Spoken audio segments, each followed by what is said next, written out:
good afternoon, or good evening, wherever you may be listening to us from on this big, beautiful planet we call Earth. This is Michael Cross here with another edition of Unlock the Door Radio here on UCY TV Productions, where we dare to ask questions that you do not normally hear in the mainstream media. So, before we begin, I'm going to ask people that if you're listening to this later on YouTube, go ahead and click on the link to my website. It's there in the corner.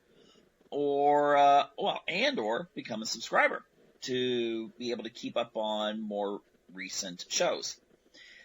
And tonight, what I'd like to do is answer a question that I've heard people ask. I've actually even had questions mailed to me on this. And that is this, in regards to psychopathy. What if you're close when you take these tests? And let's just say, there are a lot of tests out there on the internet that actually do ask the questions that are used to try to determine if a person has a psychopathic personality. They're valid questions. If you see stuff like, what color do you like, or something like that, or what time of the month you were born, forget those things, because those don't actually have any validity.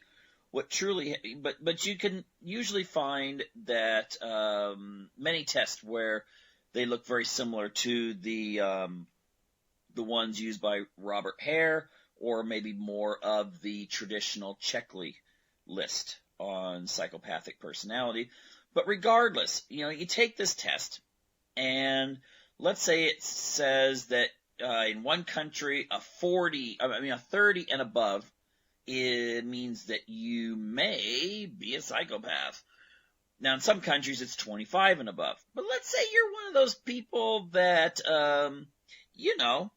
you're close, but you're close, but no cigar, as Bill Clinton would probably say.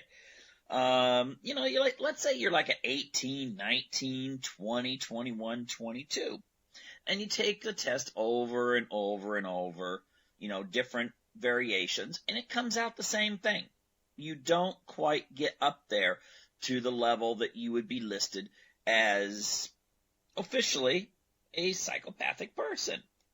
Now, the thing is that I have to point out, you gotta realize these tests, to really see if someone is clinically diagnosable, okay?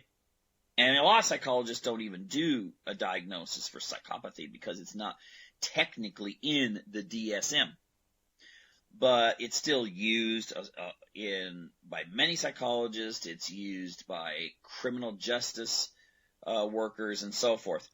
Now, you take it over and over, and you just don't make it up into the official categories.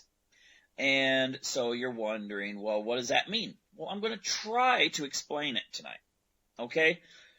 If you're close, but not quite a psychopath. Now, let's say you go to one of the tests.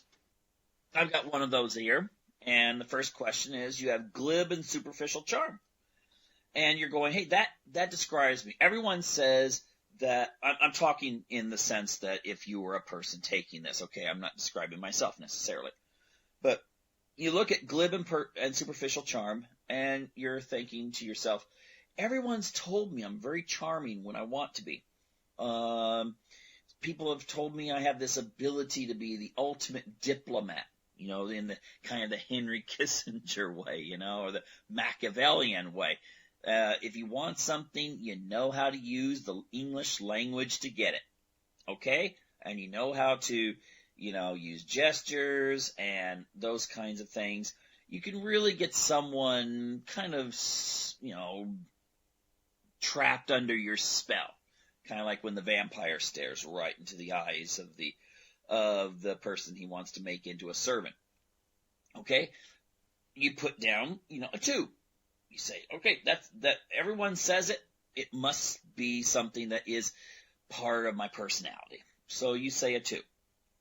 And then you go on, and you see grandiose self-worth, and then you're thinking, oh my gosh, how do I feel about life? I've known people who actually say that when they see people, they actually evaluate them on whether they should reproduce or not, and so forth. And that's somewhat narcissistic, but you got this grandiose self-worth. You kind of look at Donald Trump and you're going, he and I have a lot in common, and then, I could say I think Donald Trump has this trait, okay, but at least in the grandiose self-worth. I'm not saying he's a psychopath, and so you put down a 2, okay, because you kind of know that you walk by a mirror and it's like, oh, look there. So then you go for need for stimulation or proneness to boredom, and you're thinking, oh my gosh, that is just me. And then you go to pathological lying, and maybe you're thinking, that's not really true, although maybe I know how to twist the truth in kind of a Bill Clinton sort of way. Give yourself a 1 on that one. And then cunning and manipulative, and you're thinking, well, if I have to be, I sure do good in sales. And when, or maybe you're in some other profession where you could just turn on the charm, but you also know how to get the person to sign on the dotted line. So you give yourself a 2. And then you're thinking lack of remorse or guilt. You may feel disappointed when you do something bad to someone, or you feel like you don't reach a goal or something, but you don't have that kind of, oh, I'm crying because I feel like I've done someone wrong. Okay, so you give yourself a 2 on that one. And then you go into the shallow effect, which basically means, you can be robotic when you need to be. If you're like a waitress or a pizza delivery person, and it's just been a horrible day. But you know that if you really show interest in the customer when they're saying something about what's going on with them, even though you don't know them, you could sit there and go, wow, yeah, I really relate to that, and so forth. But let's say it's not completely, so you gave yourself a 1 or a 2 there. And then you go on to parasitic lifestyle, and you're thinking, no, I work for a living. I don't depend on anyone. And then poor behavioral controls. You're going, oh my gosh, yeah, I do. I've always had that tendency if someone calls me in the middle of the night to say, sure, let's go to the party, or something. So, that counts. Doesn't mean you're going out there and committing a crime, but maybe you're the kind of person that will act on a dare. So you give yourself a 2. You're always the one that got the term paper done 3 hours before it was due by the professor, because you were doing other things that you just couldn't resist. Okay. And then promiscuous sexual behavior. Now, this is an interesting one because there is a class of psychopaths. In fact, the character I make in my book, Freedom from Conscience, especially the first one, Melanie's Journey, the person is a virgin because even though she's psychopathic, she feels that there's no one out there that's really at her level. So, and there are psychopathic people who have those kinds of feelings that they just don't go out there and try to seduce the neighborhood because they're thinking, oh, well, no, I don't want to be with anyone unless they're like it. And it could be that the psychopath can actually be a sapphisexual. Sapphisexual, yeah, the person who is really into intelligence, because you can have cerebral psychopaths. These could be people who are very intelligent psychopaths who tend to look at things in a very analytical manner, and they like to play around with ideas. I think, you could say that maybe Nietzsche. I think definitely Marx. People like this are the kind of people who could be considered the cerebral psychopath. Often cult leaders, your perhaps Jim Jones type. They're very intelligent and very engaging, and they can play around with ideas a lot. And to them, it's a mental exercise. But anyway, they're not necessarily going to be going for everyone that's available. And then, so you could have a 0 on that very easily. Early behavior problems. Okay, let's say you spent a lot of time in the principal's office when you were a kid, when you were in junior high, you did stuff that if you'd have been caught, you'd have been in trouble, and so forth. So but maybe you put a 1 because you're not exactly one of those people that was going out there and robbing banks or beating people up.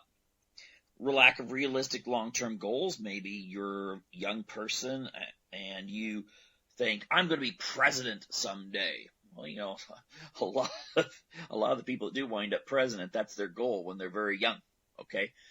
But let's say you give yourself a 1 on that, maybe a 2. Impulsivity seems to go into poor behavioral controls, but, you know, kind of going out there and giving in to temptation. So let's say you give yourself a 2 on that one. Irresponsibility, maybe you're just a 1. Failure to accept responsibility for your own actions. You're blaming other people all the time. Well, maybe you put down maybe I'm a 2 on that one. Many short-term marital relationships. Maybe you've been married to the same person or you've been going out with the same person for years. So that wouldn't count. Juvenile delinquency, as I said, now that could depend on if you got caught or not. But for juvenile delinquency, you should look at things like, what if I had been caught? And maybe that's another 1. Now we're getting into those kind of conduct disorders here. Okay, conduct disorders are the things where they kind of relate to more of your actions versus your personality. And then revocation of conditional release, criminal versatility, and so forth. So maybe you get into this like, you know, at the end you wind up with a 20. I don't know. I didn't add those up, but you come up with a 20, and you know it says, you know, I don't know, congratulations, you're not one, but then some of the tests will say, oh, well, there's reason to be concerned. Okay. And that's what I'm getting into. What exactly are the traits of people who they don't score 2, 2, 2, 2, 2, 2, 2, 2, 2 like that, but it's more like a 2, 2, 2, 0, 1, 2, 0, 0, 1, you know, that sort of thing. And it doesn't come up to that magical scale, you know, where you get thrown into like the 1 to 3% of the population. So ultimately, I think one of the things you'll see when people get this score is some people will say this is very common for people that are in prison. Now, why is that, do you think? I think there's 2 reasons. 2 reasons. One is because a lot of the studies on criminals will show, well, there's a large percentage of criminals in prison who are psychopathic, but then you get this other big chunk of people who come in when they do these tests at the 15 to 25 range. Okay, they're not quite there, but they're certainly higher than the average person who gets less than 5 on these tests. The average person gets about 3 or 4 when they take these kinds of exams, type things. And that's why I say there may be some validity to many of these kinds of tests to at least give you a little peep into the psyche. Don't diagnose yourself, but it gives you a peek into what could be a possibility. But if you're consistently ranking in the 20s, whereas all your friends are ranking 1, 2, and 3, then there's obviously going to be a little bit of a difference in the way you think about life. Okay? I mean, that's simple. Because these are the kind of questions that are usually kind of the, you know, not for cocktail party admissions. So, therefore, if you're saying, well, you know, I don't have that much empathy, or I never feel guilt, or you know, those kinds of things, then you're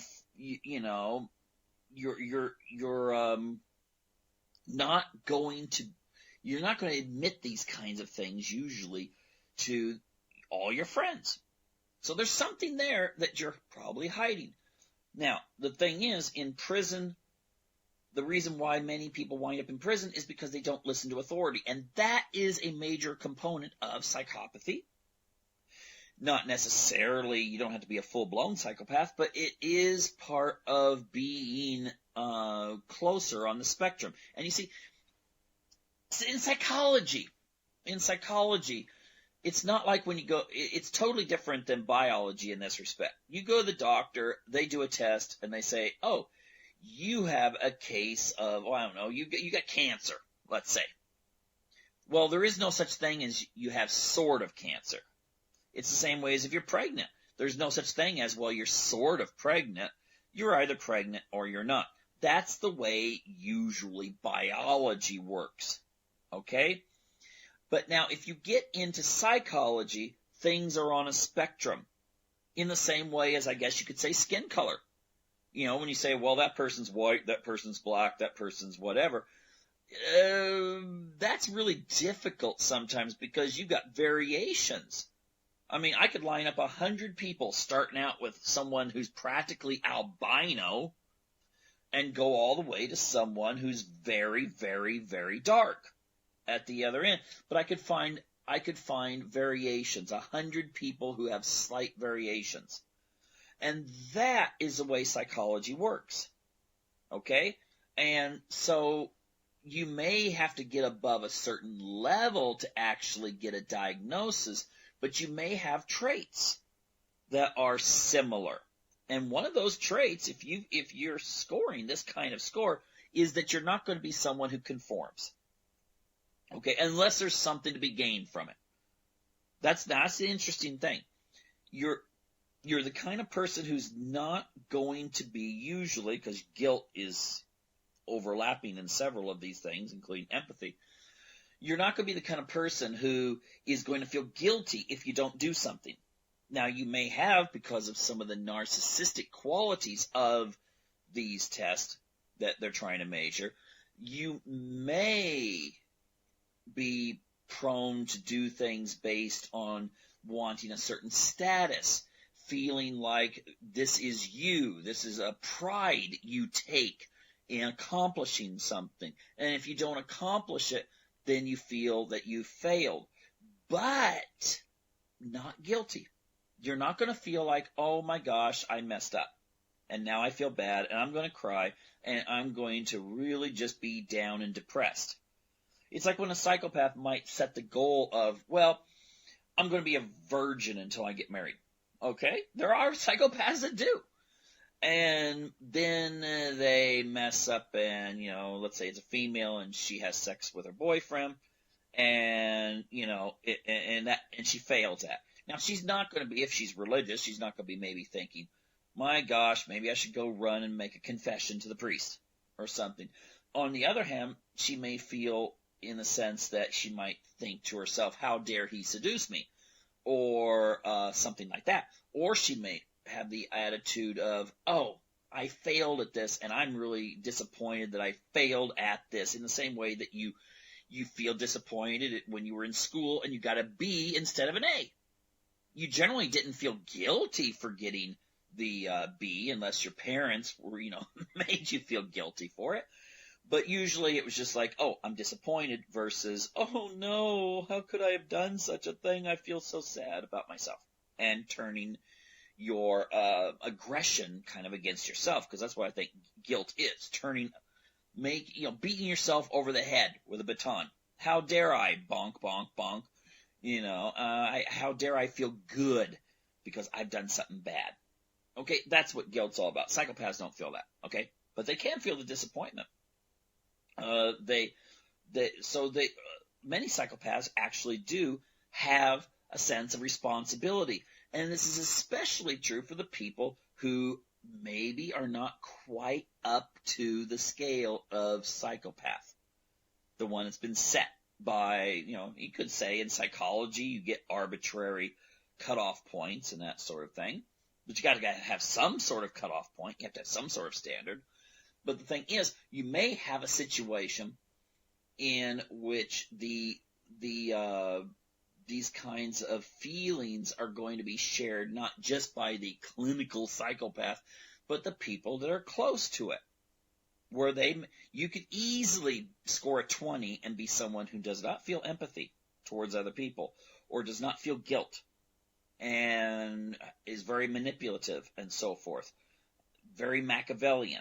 Well, the thing is, the other things may add up to where you've always followed the law not necessarily because you felt guilty for breaking it, but you always followed it because you think, gosh, it would really suck to be thrown in jail.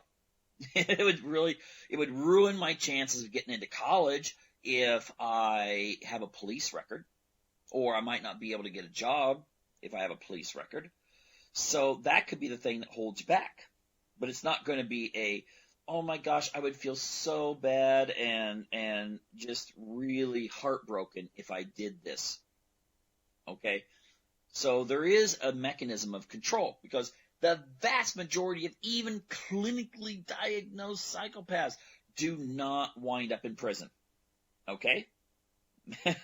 They don't. But I guarantee you that the people who score either clinical or in this, I hate to use the word borderline, okay, because borderline, of course, is a diagnosis for a totally different thing. But if they're kind of borderline psychopath, and some people call it secondary psychopaths, but then it gets mixed up because some people will say, well, no, they're not really psychopaths, they're just pretending to be psychopaths. So let's just say borderline. You're close, okay? But the thing is that you're going to be someone, again, who has these characteristics. And you're probably going to wind up advancing in the areas that a clinical psychopath would advance in. For instance, law, politics. I've seen chefs are on the top 10 professions, acting, journalism, corporate leaders. Let's see. So the others, emergency room and doctors and surgeons. I will note though, don't get scared of your doctor, because you shouldn't be scared anyway. The thing is that the doctors that are like general care doctors outside of those areas of surgeons and emergency room doctors have some of the lowest scores on these kinds of tests. But there's a component maybe of the thrill or the status of these other doctors. And that can mean they can be very good doctors because they do not want to fail. They are going to make sure you go in there, you get your operation, and you come out A-OK. Because, yeah, it's kind of like a score. It's like, yes, I've just done my 100th heart operation, bypass operation, and all 100 survived. Okay? It's not necessarily... You don't need a doctor that's sitting there going, oh my gosh, I sure hope I save this person because he has a wife and 3 kids, and oh my gosh, what do I do? How will I forgive myself if I do something wrong? That sort of thing. It's better maybe to have the person that scores a little high on the psychopath test in that sense.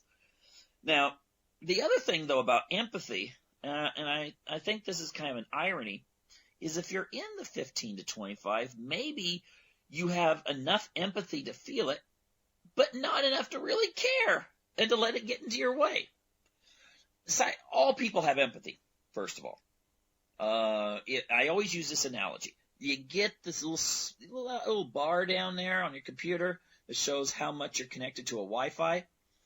And if you've got all 5 bars lit up, let's say you're the average person. Okay, let's say that's your empathy bars. And you go down to maybe 2 bars where, you're not getting very good reception, maybe, your system can't handle uploading or downloading a video. And the thing is, with the 2, that's maybe the borderline psychopaths, the people who are close to being psychopathic. And of course, the 1 bar lighting up are the true psychopaths. And it's very easy for people to discount feelings of empathy and so forth if they only have one bar, but it's also going to be easier for the ones with 2. And maybe that kind of empathy where you know what the other person's thinking, so you can use strategy. Again, we get back to Niccolo Machiavelli. You know how to use strategy in order to turn something around and convince that person that they're in the wrong. Okay? Your wife just caught you having an affair with someone. She comes home early, opens the door, there you are, and yet you have the ability to understand where she's coming from. So you're able to turn it around and say that maybe you were doing it to help make yourself a more creative lover or something. Now, that sounds atrocious, but there's people that have used that argument. Or I knew you weren't feeling good, or I felt sorry for your friend. She's in a really hard time right now, and it just happened that I was caring so much for her. I just accidentally gave in, and then she's crying, saying, "I'm sorry. I got down on you. It's okay. It's okay." I mean, people have done that, all right? There's people that have gotten away with that. I would say they're more likely to be in those 15 to 25 ranges. They understand maybe where their spouse is coming from, and then they can turn that around and use that in their favor. Maybe the psychopath just really doesn't even care. He's like, yeah, well, you can leave me. Take it or leave it. Or something like that. Maybe the hardcore one that really doesn't understand what the person's thinking. They may on a certain level, but maybe there's a little disconnect. The person that has that second bar lit up has a greater ability to scan and be able to decipher what that person's thinking. Now, of course, the person who maybe, most people that have affairs, of course, are just regular people. Let's say they're a 1 or a 2 or a 3, and they're bawling their heads. "I'm sorry, I've really failed. I failed God. I failed my mom. I failed my marriage," and it really bothers them. Okay, and that's actually a fairly natural reaction. But you can see along this spectrum as to how people will react. So I think maybe some of the best salespeople or best politicians would not necessarily be the people who score 40 and or something, or 30 and above. It might actually be the 15 to 25s. I really do think so, because they understand their audience so much better. Now, the one thing that you have to keep in mind is that the average person who is the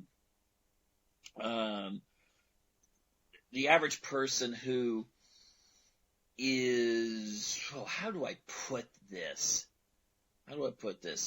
When a person feels as if what they're doing is wrong, let's say they're trying to sell something that's really not good for people to buy, then the psychopath is going to be much better at it. Because the person who maybe is trying to sell something to an audience that they don't really believe in themselves, they may be able to go through it really well, but they may actually trip up themselves at some point, because there's a part of them that's still eating at them saying, this is not right.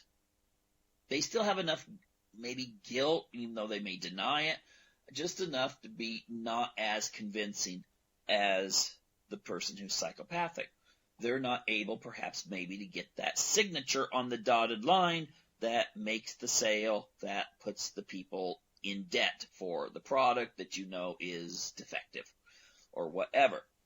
So people that score between the 15 and 25 still will be open to feelings of, not really wanting to hurt others. And another thing that's very important too is that whereas in the level of fearless dominance, where psychopaths of 30s and above will do things that are dangerous and risky, whether it's financially, physically, sports-wise, those kinds of things, the person 15 to 25 may do it way more than, the regular person, those people that are down there at 3 and 4, but they're also going to be a little bit more cognizant of the consequences. And they're more likely to, instead of driving off the cliff, they're more likely to kind of put the brakes on before they get to the cliff, and and not take a risk that they're going to die flying off the cliff. So in that sense, that's why maybe a lot of these people are better able, even though these studies, of course, are done in prison, they're not done in Congress or something. If they do wind up in prison, maybe it's through embezzling or something like that, but it's usually not murder. So the thing you've got to look at is where a psychopath would look at the 15-25 range and think, oh, you're weak. and then maybe the person gets a 3 or a 4 might be like, this person's got something going on with them, but I just can't figure out what it is, and I don't trust them sometimes. Actually, they probably would trust them because the 15 to 25 person can convince them of so many things. The thing is that maybe they're the strongest. Maybe they're the ones who have just close enough to be able to have the skills that go along with it, but not so far that they are a danger to others and themselves, usually. So you've got to consider these kinds of things. So basically, I would say that the people who score in these ranges are probably very creative people. They're nonconformist. There's actually been listed that having traits of psychopathy is associated with creativity because you don't care what people think. You're more likely to do things that are unusual, be they, if you're an artist, you'll break the bounds. If you're if just in general things, you may take more risk sexually or be more novel about it. And, I don't even want to get into there actually is a genetic component to sexuality too. But the thing is that you're going to be different. People are going to know there's something different about you. And maybe some of those 1s and 2s and 3s may think, I wonder if she's a psychopath, or I wonder if he's a psychopath. But in reality, you're not. But in the same sense, the psychopath may be looking at you going, yeah, are you one of us? Are you part of the vampire clan or something like that? And then, so there is something different, and you're only going to be making up, maybe psychopaths make up 1, 2, 3% of the population, but there's another 4% of people who fall into this higher category that comes close, but not quite there. And I would venture to say that if you got a group of creative people or really good salespeople or super good speakers or politicians together, you'd find that this trait is very prevalent, okay, scoring high in many of these areas. And it doesn't mean that you're full blown. You should look at this like, oh my gosh. And if you go to a psychologist, they're going to talk to you. If you really want to have an actual diagnosis, they're going to talk to you. And they're going to try to figure out, details and how you've thought all your life and how other people have judged you and, all these other things. And then they could make a diagnosis after that. Taking a test is not a diagnosis, but it gives you an insight. And therefore, maybe if you always score this and you're just totally, totally curious, maybe go to a psychologist and see what they think. Okay? If you're up in that 22, 23, 24 range, go and see what they think, and just go from there. But again, this is what I think would characterize these people, the ones who are within that range, and and maybe in a sense these are the people that. These are the CEOs of corporations that don't run their corporations into the ground, as opposed to the ones who do have maybe a 35 on this, and that opens them up to a lot more weaknesses and therefore can cause a lot of destruction in their personal and professional lives. Anyway, I hope that gives you some insights into this topic, and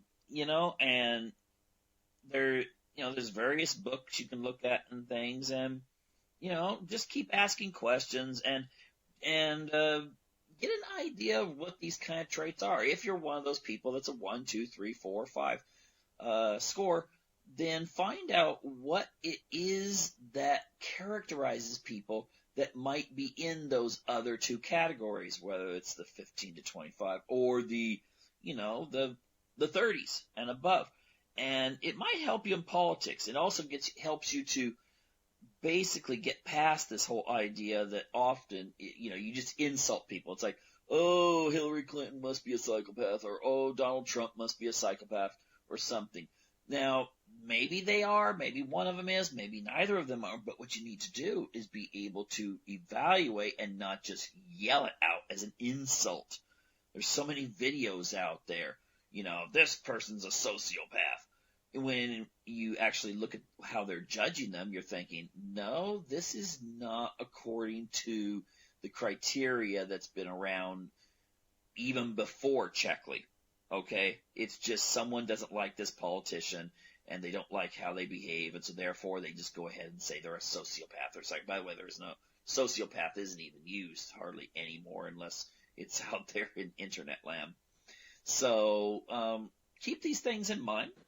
I wonder many times if people in, journalism schools nowadays are really learning what the term analysis means.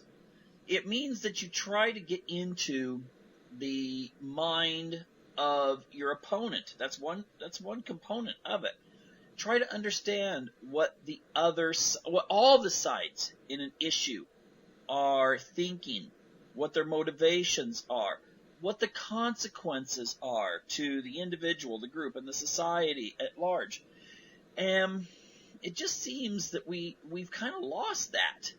Seems like that, if you look at news articles 30 years ago, they seem like college text compared to what we get today.